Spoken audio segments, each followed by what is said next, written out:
কেমন আছিস এটুকুই। যদি বলো যে আমাকে 10 টাকা দিয়ে হেল্প করতো, কেউ হেল্প করবে না। আজকে তুমি যদি এই জায়গায় সাকসেস হও, সেগুলো মানুষই একদিন বলবে যে কি করছিস তুই, এগুলো এগুলা হবে না, তুই পারবি না।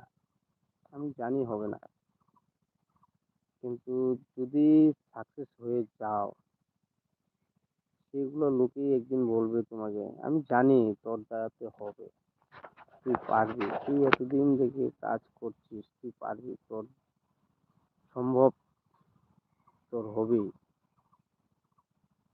কিন্তু ওগুলা লোকেই নেগেটিভ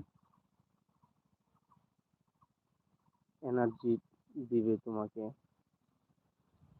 পজিটিভ এনার্জি দিবে না। পজিটিভ এনার্জি দিবে কখন? যখন তুমি সাকসেস হবে। তো প্রতিবেশী